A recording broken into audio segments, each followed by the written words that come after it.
बिस्मिल्लाहिर्रहमानिर्रहीम, अस्सलाम वालेकुम। आप देख रहे हैं programme News Night with Anika Nisar. नाज़रीन, अफगानिस्तान के अंदर तेज़ी से बदलती हुई सूरत हाल पाकिस्तान के लिए भी तशवीश का बायस है। पूरी दुनिया की नज़रें इस वक्त अफगानिस्तान पर गड़ी हुई हैं और सब ये सोच रहे हैं कि what now, what next. Afghanistan के अंदर पीस एंड स्टेबिलिटी पाकिस्तान के हक में है, लेकिन अफगानिस्तान के लोगों के साथ जो हुआ, इंटरनेशनल कम्युनिटी, वेस्टर्न वर्ल्ड की तरफ से ये भी हिस्ट्री की किताबों में लिखा जाएगा। 2001 के अंदर टोनी ब्लेयर, जो उस टाइम के यूके के प्राइम मिनिस्टर थे, उन्होंने कहा था कि we will not walk away from Afghani people but they walked away. इसी तरीके से यूनाइटेड स्टेट्स ऑफ अमेरिका ने भी बड़ी अश्योरेंसेस दी थी कि अफगानिस्तान के अंदर देर पा अमन के लिए हम लोग जब तक ज़रूरत पड़ी तब तक रहेंगे। लेकिन तेज़ी के अंदर ये जो इनखला हुआ, इसके बाद पाकिस्तान के हमसाया अफगानिस्तान के अंदर खाना जंगी तेज़ी से बढ़ी और अब तालिबान अफगानिस्तान पर इस वक्त मुसल्लत हो चुके हैं। पाकिस्तान के हमसाया अफगानिस्तान के अंदर अशरफ गनी, जो कि सदर थे, वो अब सदर नहीं रहे बल्कि फरार हो गए हैं। संडे को इवनिंग में अशरफ गनी मुल्क छोड़कर गए। हमदुल्ला मोहिब और जो अमरुल्लाह सालेह हैं उनके साथ। उससे पहले, एक ही दिन पहले, सैटरडे को, उन्होंने अपनी स्पीच में ये कहा था कि हमने अफगानिस्तान के काबुल के डिफेंस के लिए बंदोबस्त करके रखा है। वो सुनिएगा पहले।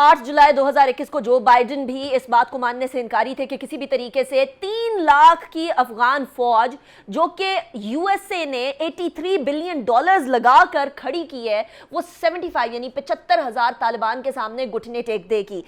यह यूएस की सबसे लंबी, सबसे तवील जंग थी, 20 साल तक चली। इसके अंदर तकरीबन $1 ट्रिलियन का खर्चा आया। अमेरिकन सर्विसेज के लोग 2448, इसके अंदर जानों से हाथ धोया उन्होंने। यूएस कॉन्ट्रैक्टर्स 3846, जिनकी जाने गई। यूके के जो फौजी थे 457 गए। अफगानिस्तान के नेशनल एंड मिलिट्री पुलिस के 66,000 लोगों का जानी ज़िया हुआ। अदर एलाइड फोर्सेस थी, 1144 लोग उनके गए। अफगान सिविलियंस का एक बड़ा नुकसान हुआ, 47,245। तालिबान और अदर जो अपोजिशन फाइटर्स थे 51,191, वो जो हैं वो उनकी जाने गई। एड वर्कर्स 442 एंड जो जर्नलिस्ट हैं 72 जर्नलिस्ट इस तमाम अरसे के अंदर अफगानिस्तान के अंदर अपने जानों की बाजी उन्होंने हारी। और पाकिस्तान अफगानिस्तान के बाद सबसे ज़्यादा जानी और माली नुकसान उठाने वाला मुल्क था इस वॉर ऑन टेरर में।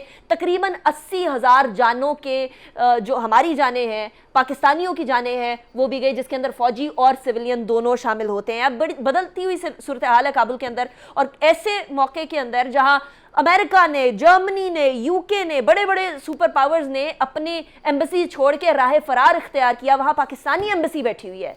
Pakistani embassy journalist, international journalist को एक safe passage out of Afghanistan दे रहे हैं और वॉक इन वीज़ाज दे रहे हैं। कोविड टेस्ट भी पाकिस्तान में आकर देने की सहूलत दे रहे हैं। पाकिस्तानी शहरियों को वापस ला रहे हैं। वहाँ तेज़ी से काम जारी है।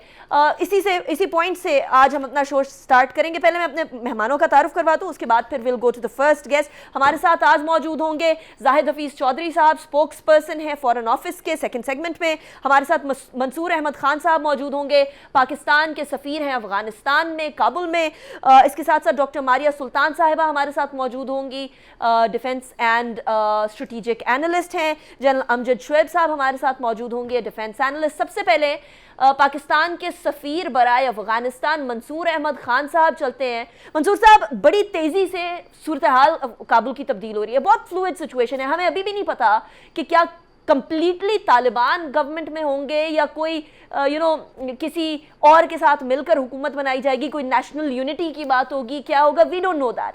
लेकिन पाकिस्तान एम्बेसी वहाँ अभी इंटरनेशनल कम्युनिटी को सपोर्ट फराहम कर रही है, पाकिस्तानी शहरियों को तो कर रही है, इंटरनेशनल जर्नलिस्ट को सपोर्ट फराहम कर रही है। कितना डॉन्टिंग टास्क है इस तरह की सिविल वॉर, अफरा तफरी की सूरत हाल में इंटरनेशनल कम्युनिटी के सुपर पावर्स भाग जाने के बाद भी वहाँ काम कर रहे हो ना। जी, बिस्मिल्लाहिर्रहमानिर्रहीम। सबसे पहले तो मैं शुक्रिया अदा करूंगा आपको अपने शो में मुझे बुलाने के लिए। देखिए, ये सिफारत खाने के बुनियादी फ़राइज़ में शामिल होता है कि वो वहाँ पे पाकिस्तानी कम्युनिटी या जो भी वहाँ पे इंटरनेशनल कम्युनिटी या जो भी मुतल्लिक़ा कम्युनिटीज़ हैं, उनको किस तरह फैसिलिटेट करें, ख़ास तौर पर क्राइसिस के टाइम में। आपने सही कहा कि जो अफ़गानिस्तान में एक मुश्किल सूरत हाल या गैर यकीनी की सूरत हाल पैदा हुई है गुज़िश्ता 2 दिनों में, उसमें सफारत खाने की ये बुनियादी ज़िम्मेदारी थी और सफारत खाने में हमने ये बुनियादी ज़िम्मेदारी अदा करने के लिए इक़दामात लिए हैं। हमारा पहला फ़ोकस है कि पाकिस्तान कम्युनिटी के जो लोग वहाँ पे पाकिस्तानी जो वहाँ काम करते हैं, रहते हैं, कुछ लोग फैमिलीज़ के साथ भी हैं, उनको वापस भेजा जाए।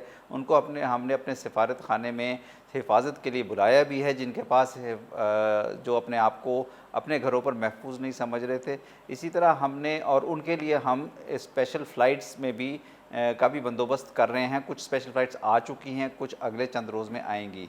इसके अलावा हमने अफ़गान्स के लिए भी अपने दरवाज़े इस तरह खोले हैं कि चूँकि ये गैर यकीनी की कैफ़ियत है, वहाँ पे मुश्किल सूरत हाल है, तो हमने कोशिश की है कि हम वो जो अफ़गान स्टाफ मुख्तलिफ़ अफ़गान वज़ारतों में या मुख्तलिफ़ अफ़गान उसमें काम करता है, इन इंस्टीट्यूशंस में या डिप्लोमेटिक मिशंस में काम करता है, या मीडिया के लोग हैं जो रॉयटर्स है, AFP है, CNN है, बड़े बड़े चैनल्स हैं, तो हमारी कोशिश है कि उनको भी हम वीज़े भी मुहैया करें और अपनी इन फ़्लाइट्स में जो PIA चला रही है या वो कोई स्पेशल फ़्लाइट्स और कोई आ रही हैं, तो उनमें उनको पाकिस्तान आने का मौका दिया जाए। राइट, एम्बेसडर साहब, इन स्पेशल फ्लाइट्स के जरिए अब तक कितने लोग पाकिस्तान पहुंच चुके हैं और कितने और लोग हैं जो इस कतार में मौजूद हैं कि किसी तरीके से पाकिस्तान के जरिए सेफ एग्जिट मिल सके? देखिए, तकरीबन 600-700 लोग कल आए थे, लेकिन सारे पाकिस्तानी नहीं थे, उसमें अफ़गान्स भी थे, उसमें दूसरे इंटरनेशनल लोग भी थे। और इसी तरह परसों एक फ़्लाइट, जुम्मे को एक फ़्लाइट थी जिसमें 300 के करीब, 250-300 के करीब लोग आए थे। अब मेरे ख्याल में कोई 1000 के करीब लोग वापस आ चुके हैं। आज असल में 3 फ़्लाइट्स का बंदोबस्त था, लेकिन काबुल एयरपोर्ट पर कुछ बदनज़मी और कुछ ऐसे वाक़यात होने की वजह से कि वो एयरपोर्ट का कंट्रोल अमेरिकन्स के पास था, उनकी कुछ फ़्लाइट्स चल रही थी, तो दूसरी कोई फ़्लाइट्स वहाँ से ऑपरेट नहीं कर सकी, तो PIA को अपनी आज की फ़्लाइट्स मुअत्तल करना पड़ी। अब हमारी कोशिश होगी कि ये फ़्लाइट्स हम कल, परसों और अगले चंद दिनों में चलाएँ, और अगर फ़्लाइट्स चलने में दिक्कतें पैदा होती हैं या काबुल के एयरपोर्ट से ऑपरेशंस नहीं दोबारा से शुरू हो सकते, तो फिर हम बाय रोड भी उनको लाने का बंदोबस्त करेंगे तोरखम से, ताकि पाकिस्तानियों को, हमारी पहली तरजीह है कि उनको वापस पहुंचाया जाए यहाँ पे। राइट, अब कुछ एम्बेसडर साहब ऐसे पाकिस्तानी भी हैं जिन्होंने हमारी एम्बेसी में पनाह ली हो, वो अपने घरों को छोड़ चुके हों या जहाँ वो बिज़नेस करने गए हैं तो जो होटल्स हैं वहाँ नहीं रह पा रहे, तो क्या ऐसे लोग हैं जो कि एम्बेसी को भी अप्रोच कर रहे हैं कि हमें पनाह दी जाए एम्बेसी के अंदर? जी, हमें चूँकि वहाँ पे एक गैर यकीनी सी की सूरत हाल पैदा हुई है। हम अभी तक पाकिस्तानी कैजुअल्टी तो कोई नहीं हुई, लेकिन लोगों ने इस गैर यकीनी सूरत हाल की वजह से हमें अप्रोच किया है। कोई 30-40 के करीब लोग, जिसमें फैमिलीज़ भी कुछ लोग शामिल हैं, उनको हमने वहाँ पे ठहराया है अपनी एम्बेसी में। अल्हम्दुलिल्लाह हमारी एम्बेसी का एक बहुत बड़ी बिल्डिंग है, उसका बड़ा वसी रकबा है काबुल में, तो वो हमारे पास उस तरह की गुंजाइश मौजूद है, और हम उनके लिए खाने पीने का और रहने का बंदोबस्त हमने किया हुआ है वहाँ पे। राइट, अच्छा, कोई डायरेक्ट या इनडायरेक्ट थ्रेट हमारी एम्बेसी को तो एम्बेसडर साहब नहीं है, क्योंकि बहुत सारी एम्बेसीज ने इवैक्यूएशन कर ली, जिसके अंदर से western embassies, US, UK, including Saudi Arab की एम्बेसीज भी हैं जिन्होंने इवैक्यूएशन कर ली। पाकिस्तान के हमारा अमला वहाँ बैठा हुआ है, बल्कि वहाँ लोगों को सपोर्ट कर रहा है, हमारे लोगों को, पाकिस्तानियों को, फॉरेन जर्नलिस्ट को। हमारी एम्बेसी या हमारे जो आपके एम्बेसी के अमले के लोग हैं, उनको डायरेक्ट या इनडायरेक्ट कोई थ्रेट तो नहीं है? We just want to know that you all are safe there. जी, नहीं, अल्हम्दुलिल्लाह अभी तक हमारे लोग महफूज हैं। हमने तमाम एहतियाती तदाबीर भी ली हुई हैं। गवर्नमेंट ऑफ पाकिस्तान ने भी हमें अपनी प्रोटेक्शन के लिए कुछ फ़ौज के और सिविल सिक्योरिटी इदारों के लोग प्रोवाइड किए हुए हैं, और ऐसा कोई थ्रेट अभी तक है नहीं। और हमारी कोशिश भी, हमारी उम्मीद भी ये है कि ये इस दफ़ा जो ये ट्रांजिशन की तरफ चीज़ें जा रही हैं, गुज़िश्ता जो कुछ यहाँ पे 40 साल की तारीख़ में होता रहा, 70s, 80s, 90s में, हमारी कोशिश है कि अब अफ़गान्स एक पीसफुल ट्रांजिशन की तरफ जाएं, एक पीसफुल सोल्यूशन की तरफ जाएं, और गो कि ये एक बहुत चैलेंजिंग सूरत हाल है जो आज की है, लेकिन ये एक मौका भी फ़राहम करती है कि अब उस रविश से हट के एक सियासी हल को तलाश किया जाए, तमाम अफ़गान्स के दरमियान एक सियासी मुफाहमत को तकमील तक पहुँचाया जाए, जिसका प्रोसेस गुज़िश्ता 2 साल से जारी है। और हमें उम्मीद है कि इस मुश्किल सूरत हाल से गुज़रते हुए भी वहाँ पे अफ़गान्स एक ऐसे सियासी निज़ाम के ऊपर यकजा होंगे जो कि आइंदा मुस्तक़बिल में आए और जिस पे तमाम अफ़गानिस्तान के तबक़ात का कंसेंसस हो। राइट अब्बास साहब, हम भी यही उम्मीद कर रहे हैं कि जो हो वो अफ़गानिस्तान के लोगों की ख्वाहिश के मुताबिक और इस पूरे ख़ित्ते की स्टेबिलिटी के लिए बेहतर हो। But thank you so much. And यहाँ अप्रिशिएट करना बनता है आपका और आपकी एम्बेसी का जितना भी अमला है, वो जिस तरीके से इंटरनेशनल जर्नलिस्ट को, पाकिस्तानी शहरियों को, पाकिस्तानी जो वहाँ फैमिलीज़ हैं उनको सपोर्ट करा है। So we must appreciate that over here as well. Thank you so much for joining me in the show. अभी ब्रेक की तरफ जाएंगे, ब्रेक के बाद वापस आएंगे, उसके बाद फिर प्रोग्राम को कंटिन्यू करेंगे।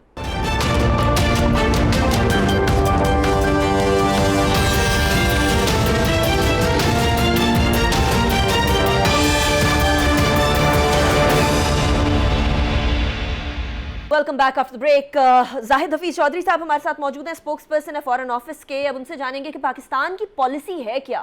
जाहिद साहब, thank you so much for joining me in the show.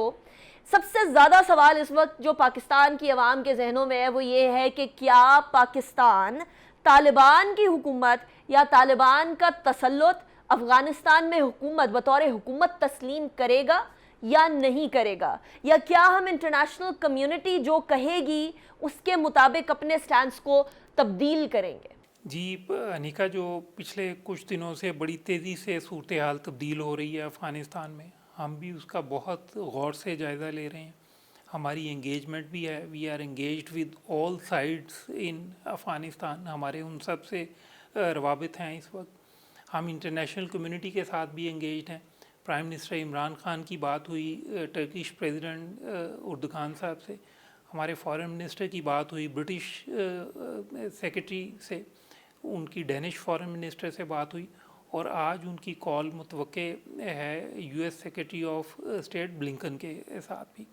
हम ये समझते हैं कि आज भी अफ़गानिस्तान के अंदर पॉलिटिकल रेजोल्यूशन की ज़रूरत है, कि सॉल्यूशन जो भी है बहरहाल हम ये समझते हैं कि वो एक सियासी है। तो ज़रूरत इस अमर की है कि पॉलिटिकल सॉल्यूशन की तरफ बढ़ा जाए, पॉलिटिकल सेटलमेंट की तरफ बढ़ा जाए। लेकिन साथ में ये भी कहूँगा कि इंटरनेशनल कम्युनिटी का कंसेंसस भी बहुत इंपॉर्टेंट है।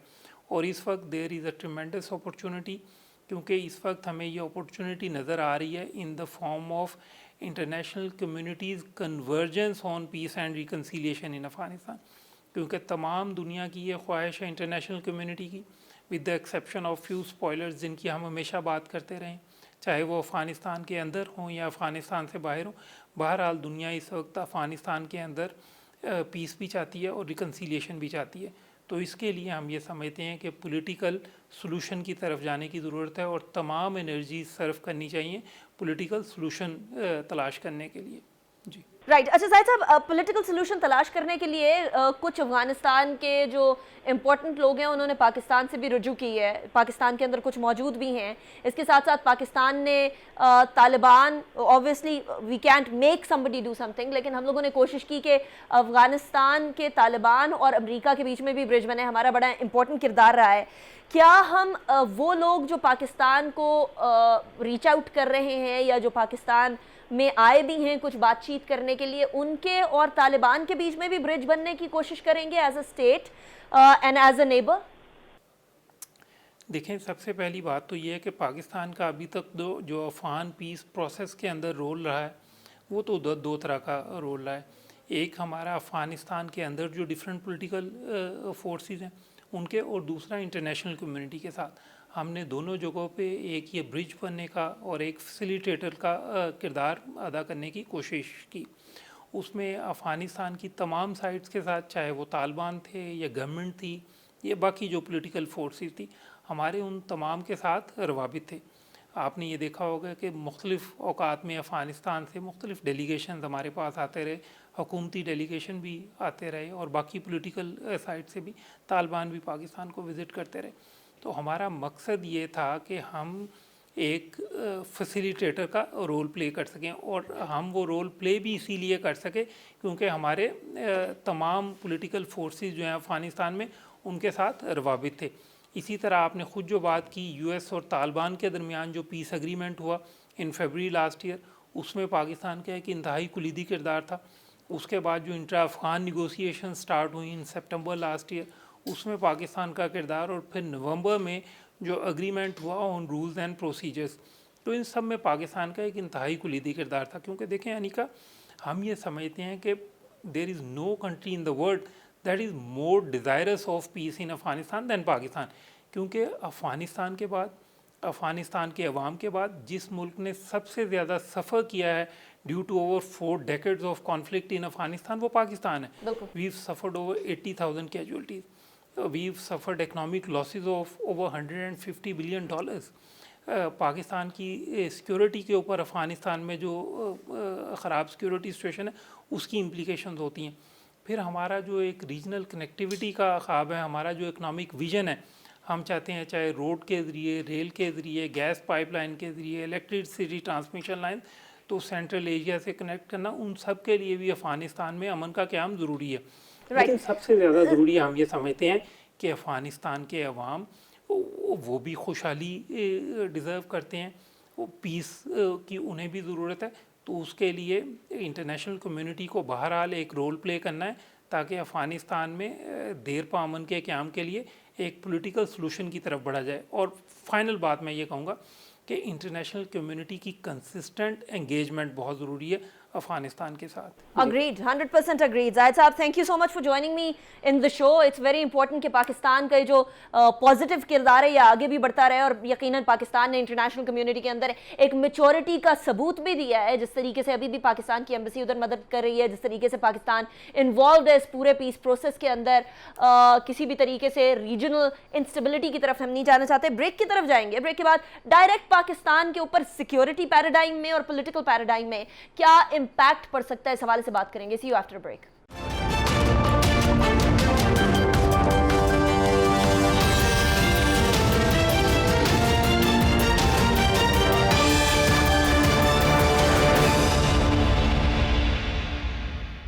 Welcome back after break. नाजरीन, अफगानिस्तान में जो हो रहा है ऐसा हो नहीं सकता कि उसका डायरेक्ट इंपैक्ट पाकिस्तान पर ना पड़े। अगर पीसफुल ट्रांजिशन हो जाती है, जिसको कहा जा रहा है कि अभी तक फिलहाल तो वो ब्लडशेड या वो अनफॉर्चुनेट सिचुएशन जो बहुत हद तक एक्सपेक्ट की जा रही थी वो नहीं हुई, लेकिन क्या पाकिस्तान पर और पाकिस्तान की सिक्योरिटी सूरत हाल के ऊपर असरात इसके मुरतब होंगे, इस हवाले से बात करेंगे। जनरल अमजद शुएब साहब और डॉक्टर मारिया सुल्तान साहिबा दोनों हमारे साथ मौजूद है। जनरल साहब, सबसे पहले आपसे ही बात करेंगे। तोरखम बॉर्डर की जो गेट है उधर तालिबान की गाड़ियां उस तरफ आती हैं, यहाँ हमारे जो सिपाही और हमारे जो अफसरान हैं वो सीना सफर होकर खड़े रहते हैं। इट वाज गुड टू सी। लेकिन जनरल साहब, सूरत हाल जैसे जैसे अफगानिस्तान की तब्दील होगी वैसे वैसे पाकिस्तान की सिक्योरिटी सूरत हाल पर क्या असरात मुरतब होते हुए देख रहे हैं आप? देखिए, जो खदशात हम पहले जाहिर करते रहे हैं, जिसमें हमने ये कहा था कि रेफ्यूजीज आने के चांसेस हैं, उसमें उनके साथ टेररिस्ट आ सकते हैं, तो ये चीज़ तो नहीं हुई। वहाँ पे सिविल वॉर का खतरा था, वो भी अभी तक तो वहाँ पे पीसफुल मामला, वो सिविल वॉर भी नहीं है। तालिबान का कॉन्ट्रैक्ट बहुत अच्छा है। लेकिन जो दूसरा खदशा है वो ये है, जो कि हम बार बार कहते रहे कि वहाँ पे कंसेंसस गवर्नमेंट बननी चाहिए, ऑल इंक्लूसिव, यानी जिसमें मुज़ाकरात करके तालिबान सबको ऑन बोर्ड ले ले और एक ऐसी गवर्नमेंट बन जाए जो जिसको सपोर्ट सारे स्टेक होल्डर्स की तरफ से हो, वो शेयर होल्डर हो उसमें या जैसे भी। अब वो प्रोसेस अभी तक नहीं चला। वो प्रोसेस चले तो उसका भी ये नहीं कहा जा सकता कि वाकई वो कामयाब भी होता है या नहीं। अगर कोई गवर्नमेंट ऐसी नहीं बन सकती जो कि मुज़ाकरात के जरिए कंसेंसस गवर्नमेंट हो और जिसमें सारे स्टेक होल्डर जो हैं वो मुत्तफिक हों, तो फिर जो भी गवर्नमेंट होगी उसकी पूरे अफगानिस्तान के ऊपर रिट नहीं होगी। क्योंकि यहाँ की ट्रेडिशन यही है कि ये पावर सेंटर मुख्तलिफ बन जाते हैं और फिर ये अपनी अपनी सेंट्रल गवर्नमेंट के खिलाफ लड़ते रहते हैं और उसमें फिर बाहर की कुव्वतें जो हैं वो शामिल हो जाती हैं और कोई ना कोई उनकी प्रॉक्सी बन जाता है, जिससे कि यहाँ पे अमन कायम नहीं होता। अब अगर प्रॉक्सीज यहाँ मौजूद रहें तो फिर उन प्रॉक्सीज के एरिया में से टेररिज्म भी होता रहेगा क्योंकि जब हम आप तालिबान की गवर्नमेंट से बात करेंगे तो वो आपको यही कहेंगे कि हमारी रिट नहीं है पूरे इलाके पे। जब रिट हो जाएगी तो हम अपने मुल्क को इस्तेमाल नहीं होने देंगे किसी के खिलाफ। तो ये पाकिस्तान के लिए सबसे बड़ा खदशा यही है, और हम मुंतज़िर हैं कि किसी न किसी तरह ये लोग अल्टीमेटली एक कंसेंसस डेवलप करें और एक इत्तफाक राय से हुकूमत बनाएं, ताकि वहां पे फिर बाहर की कुव्वतें दखल न दे सकें। राइट। ये चीज अभी तक हमें नजर नहीं आ रही। इस पे कोई अमल होता तो लाजिम बात है कि ये फिक्र भी है, और इस चीज की वजह से एक ऐसी सिचुएशन पैदा हो सकती है जो हमारे लिए मसाइल लेके अच्छा, आपने बड़ी इंपॉर्टेंट बात की है जनरल साहब कि अगर कंसेंसस के साथ हुकूमत नहीं बनती तो फिर हमें नहीं पता कि उसका जो भी हुकूमत होगी उसका आगे फ्यूचर क्या होगा, मुस्तकबिल क्या होगा। डॉक्टर मारिया सुल्तान साहिबा, जब हम बात करते हैं कंसेंसस के साथ हुकूमत की, तो चलिए जब तक प्रेसिडेंशियल पैलेस तालिबान के अंडर नहीं था, जब तक काबुल में वो नहीं आए थे, काबुल पे कब्जा नहीं हो चुका था, तब तक की बात अलग है। लेकिन अब at this point in time Kabul के पैलेस में, प्रेसिडेंशियल पैलेस में तालिबान बैठे हैं। अब कोई कंसेंसस गवर्नमेंट की बात हो भी सकती है, कंसिडरिंग कि पाकिस्तान के अंदर भी अभी बहुत ज़्यादा अफगानिस्तान की इंपॉर्टेंट लीडरशिप मौजूद है, आई हुई है, और कुछ इंपॉर्टेंट चीज़ों के ऊपर, कुछ इंपॉर्टेंट पॉइंटर्स पे, वे फॉरवर्ड्स के ऊपर बात भी करना चाह रही है।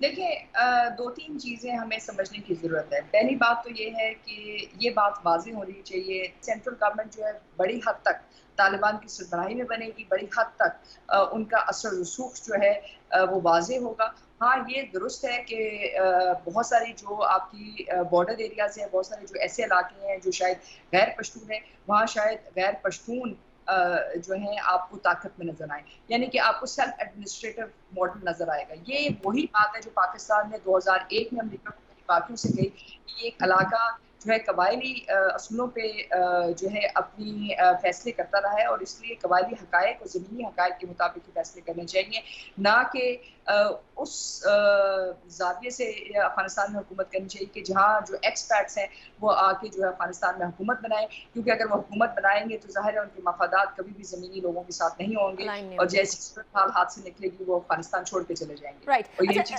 अभी आपने जो कहा वो अमरुल्लाह साले को, हमदुल्ला मोहिब को साथ ले गए, लेकिन बाकी सबको नहीं लेकर गए। उनके अपने मिनिस्टर्स, उनकी अपनी हुकूमत के लोग, जनरल बिस्मिल्लाह मोहम्मदी, सब कोस रहे हैं अभी अशरफ गनी को। जनरल साहब, कंसिडरिंग दिस एंड कंसिडरिंग कि ये तमाम चीज़ें, अब अगर रेट्रोस्पेक्ट में देखें, बहुत सारे लोग तनकीद का निशाना बनाते थे कि पाकिस्तान जो है वो अफगान पाकिस्तान सरहद के ऊपर बाढ़ क्यों बना रहा है, ये बाढ़ नहीं बनानी चाहिए। बिलखुसूस अफगानिस्तान की तरफ से बहुत सारे लोगों से ये सवाल उठाया जाता था। हमारा वो डिसीजन आपकी नज़र में क्या पाकिस्तान को एक स्पिल ओवर से बचा गया, या आपकी नज़र में अफगानिस्तान में उस तरह के स्पिल ओवर का कोई सिचुएशन ही पैदा नहीं हुई? देखिए, ये जो हमारी फेंसिंग थी इसको पीटीएम ने बड़ा अपोज किया था, और पीटीएम आज वाज़ेह हो गया कि ये अशरफ गनी का जो टोला था, जो सेटअप था, उसको उनकी सोच को प्रमोट करती थी या उन्हीं को रिप्रेजेंट कर रही थी। जहां तक इस फेंस का ताल्लुक है, इसकी अफादियत, इसकी यूजफुलनेस तो बिल्कुल मौजूद है, और ये किसी न किसी वक्त आप देखेंगे कि जो भी पहले ऐसे रास्ते थे जो लोग इस्तेमाल कर लेते थे खुफिया तरीके से, वो नहीं होंगे। लेकिन इस वक्त वो सिचुएशन डेवलप नहीं हुई जहां ये समझा जाए कि वाकई बहुत बड़ी मूवमेंट है, लोग जो है वो अफगानिस्तान छोड़ के पाकिस्तान आना चाह रहे हैं, वो चीज नजर नहीं आई। तो ये जो खदशा था हमारा कि रेफ्यूजीज आ जाएंगे, बहुत सारे लोग आएंगे। मैंने सुना था कि उस वक्त नहीं, एक इंटरव्यू था सुहेल शाहीन का, जिसमें उसने ये क्लेम किया था कि आप देखेंगे कि कोई रेफ्यूजीज नहीं जाएंगे आपकी तरफ। तो वो लगता यही है कि उनके ज़हन में एक प्लान थी, और उस प्लान की वजह से उन्होंने सबसे पहले जो एग्जिट उनके मुल्क के थे मुख्तलिफ मुल्कों के साथ, पहले उनको कंट्रोल किया ताकि लोग इस तरफ ना आए। तो तालिबान का कंट्रोल था, तुर्खाम आ गए, बाद में आए, लेकिन उससे पहले चमन चले गए। इसी तरह सदर्न साइड पे हेरात वगैरह में उन्होंने ईरान के साथ, तो मुख्तलिफ जगहों पे उन्होंने पहले ये रास्ते ब्लॉक कर लिए हुए थे। हो सकता है कि उस वक्त खौफ की वजह से, डर की वजह से लोग कुछ जाते, लेकिन वो ना कहे। तो बाद में तो अब उन्होंने पुरअमन तरीके से सारा कुछ किया है, लोगों को एश्योरेंस दी है कि आप अपना कारोबार करें, कोई आपको नुकसान नहीं पहुंचाया जाएगा। और अब हकीकतन आप देखें तो ना किसी की दुकान लूटी गई है, ना किसी को गोली मारी गई है, ना ही वहां पे किसी की मारपीट हुई है। वो सारा कुछ जो तब कहीं किसी वक्त पे तस्वर था वो आज नहीं हुआ। राइट, लिहाजा लोग अपना काम कर रहे हैं। ठीक। अच्छा डॉक्टर मारिया सुल्तान, एक चीज जो पूरी दुनिया में इस वक्त कॉज ऑफ कंसर्न है वो है ट्रस्ट डेफिसिट। यानी आज तालिबान के स्पोक्स पर्सन सुहेल शाहीन ये फरमाते हैं कि हम पूरी दुनिया से पुरअमन ताल्लुकात रखना चाहते हैं। पाकिस्तान को वो अश्योर करते हैं कि हमारी सरजमीन आपके ख़िलाफ़ नहीं इस्तेमाल होगी, लेकिन और ये भी कहते हैं कि वहाँ जो ख़वातीन बच्चे हैं उनके हुकूक, वहाँ जो अक़लियतें हैं उनके हुकूक को भी पामाल नहीं किया जाएगा। लेकिन the trust deficit actually is a point जहाँ आके सारी दुनिया रुक जाती है कि क्या यकीन किया भी जाए या नहीं, या क्या सूरत हाल आने वाले वक्तों में। बिकॉज एक ये एक ऐसा ग्रुप है जो कि ऑब्वियसली ना पॉलिटिकल पार्टी है ना कोई इस तरह का ग्रुप है, बट अ वेरी मुनज़्ज़म सॉर्ट ऑफ अ ग्रुप। क्या हम इस वक्त जो तालिबान बात कर रहे हैं उसके ऊपर यकीन कर सकते हैं? और इसको नज़र में रखते हुए क्या पाकिस्तान को तालिबान की हुकूमत तस्लीम करनी चाहिए या इंटरनेशनल कम्युनिटी का इंतज़ार करना चाहिए कि क्या इंटरनेशनल कम्युनिटी का रद्द-ए-अमल होगा? देखिए, आप एक खुद मुख्तार मुल्क हैं और उसके मुताबिक आपको ये फैसला खुद करना चाहिए। पाकिस्तान के मफाद इस वक्त यही है कि जो भी अफगान हुकूमत है, चाहे वो तालिबान की सरबराही में है या तालिबान की सरबराही में नहीं है, आप उसको ना सिर्फ माने बल्कि उसको तस्लीम करें, क्योंकि उसकी 2-3 बुनियादी वजूहात हैं। एक तो ये बात कि आप चाहेंगे कि इस वक्त जो अफगान ब्यूरोक्रेसी वहाँ छोड़ के चली गई है, कि नई जो भी हुकूमत है आप उसकी मावनत करें ताकि अफगान हुकूमत अपने तमाम जो काम है वो बाखूबी कर सके। दूसरा ये कि आप नहीं चाहते कि अफगानिस्तान में किसी किस्म की खाना जंगी। तीसरा, आप ये नहीं चाहते कि अफगानिस्तान में अफरा तफरी का जो माहौल है जोर पकड़े। चौथा ये कि आप अफगानिस्तान के अंदर ये नहीं चाहते कि वहाँ से एक नई महाजरीन की लहर उठे या अफगानिस्तान का सियासी, माशी या अस्करी मुस्तकबिल जो है खतरे में पड़े। क्योंकि इस वक्त दुनिया ने पिछले 20 सालों में जहाँ बहुत सारे गलत फैसले किए, वहाँ से कुछ अच्छे फैसले ये भी थे कि जो अफगान हुकूमत को या अफगान स्ट्रक्चर्स को बनाने की कोशिश की। इस वक्त है स्टेट बिल्डिंग का। हमने बहुत दफ़ा ये बात सुनी कि हम चाहते हैं कि अफगानिस्तान जो है अफगान अवाम जो है उनकी सरबराही में आगे जाए, लेकिन जो अफगान अवाम है, जो आम अफगान अवाम है, उसकी नुमाइंदगी कौन कर रहे हैं? उसकी नुमाइंदगी तालिबान कर रहे थे, क्योंकि जिस मफरूज़े पे ये जंग लड़ी थी वो जंग ये थी कि तमाम जो है जो लोग अलकायदा या अलकायदा के साथ मावनत कर रहे हैं, यानी कि तालिबान यानी कि दहशतगर्दी और काउंटर इंसर्जेंसी के दरमियान फ़र्क नहीं रखा गया, जिसकी वजह से क्या हुआ और ये कहा गया कि तमाम तालिबान जो है पश्तून नहीं, लेकिन तमाम पश्तून तालिबान और पश्तून असर रसूख का मतलब पाकिस्तान का असर रसूख है। और यही वजह है कि आपको पिछले 20 साल एक मीडिया टारगेटिंग की गई। तो ये जो इस वक्त आपको सामना है ट्रस्ट डेफिसिट का, वो लोगों का नहीं है। अगर लोगों का होता तो आपको शहर के बाद, कस्बे के बाद, डिस्ट्रिक्ट के आकर या सूबे के बाद एक सूबे के दूसरे सूबे तक जो है लोग इतनी आसानी से ट्रांसफर ना करते पावर। आपको एक रिस्पॉन्स नजर आता। आपने ये देखा कि एक के बाद 1.5 माह के अंदर काबुल गिर गया। अमेरिकन अफवाज के इनखला के 1.5 माह बाद आप देख रहे हैं कि काबुल जो है फॉल ऑफ काबुल हो गया। अब फॉल ऑफ काबुल का मतलब है कि एक दिन में तो नहीं हुआ, 25 सूबों के ऊपर इन्होंने जो है ये तमाम काम किए। और अगर जमीन के लोग इनके खिलाफ होते ना खाना जंगी होती, सूरत हाल 1990 और 1991 की होती। राइट। अच्छा जनरल साहब, हमसे बड़ा अरसे से डूमोर का मुतालबा किया था। पिछले 20 साल के अंदर हमने डूमोर के अलावा शायद ही कुछ सुना हो वेस्टर्न पावर से, लेकिन हुआ अल्टीमेटली वही जो पाकिस्तान कह रहा था कि मिल बैठकर बातचीत कराएं, बातचीत के बाद सारी चीज़ें सॉल्व होंगी। After every war comes a phase of discussion as well. General साहब, अभी मारिया बात कर रही थी हमें मुआवनत करनी चाहिए अफगानिस्तान की towards the long lasting peace. हम किस तरीके से और किस हद तक मुआवनत कर सकते हैं? क्योंकि पाकिस्तान का अफगान पीस प्रोसेस के अंदर एक बहुत अहम किरदार रहा, दोहा टॉक्स के अंदर पाकिस्तान का एक बहुत अहम किरदार रहा, फिर अभी भी पाकिस्तान के अंदर अफगानिस्तान के बहुत सारे बड़े मौजूद हैं, अभी भी लोग बातचीत करना चाह रहे हैं। तालिबान के और अमेरिका के बीच में भी ब्रिज बना पाकिस्तान। इससे ज़्यादा अब towards a long lasting peace Pakistan क्या मुआवनत करे? देखिए, सबसे पहले तो इस गवर्नमेंट की रिकग्निशन क्या है। हमने पाकिस्तान ने पहले दिन से जो अपना स्टांस रखा, हमने ये कहा कि हम वो गवर्नमेंट तस्लीम करेंगे जो अफगान अवाम जिसको वज़ीर-आई देंगे। अगर वहां पे अफगान अवाम सारे तस्लीम कर लेते हैं प्योर तालिबान की गवर्नमेंट या मिक्स ऑफ नॉर्दर्न अलायंस और ये मिला के कुछ अपना हल निकालते हैं, तो हम उस गवर्नमेंट को तस्लीम कर लेंगे जो कि अफगान अवाम जो फैसला करे। तो उस अवाम के फैसले को आपने जांचना होगा कि वाकई वो सारे अवाम का फैसला है या ये कुछ चंद लोगों ने मिलकर कर दिया है।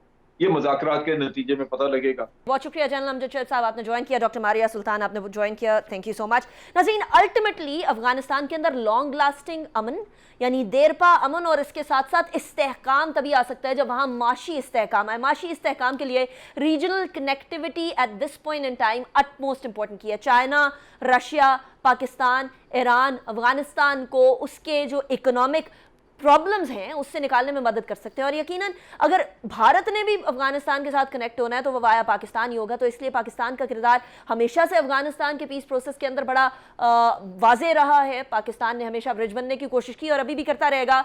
जो भी हो, अफगानिस्तान के लोगों की एन तवक्कुआत के मुताबिक हो, जो हुकूमत बने अफ़गानिस्तान के लोगों को वो हुकूमत तस्लीम हो, वो हुकूमत उनको जो है एक्सेप्ट करती हो, अवाम को भी और अवाम उनको भी। यही पाकिस्तान चाहता है, यही पाकिस्तान की पॉलिसी है। इसी के साथ अनीका निसार को इजाज़त दीजिए इस दुआ के साथ कि ये रीजन जो है इंस्टेड ऑफ ये कि एक बार फिर मसले में फंस जाए, आगे बढ़े, तरक्की करे, मिलकर तरक्की करे। अल्लाह हाफ़िज़। नासिर।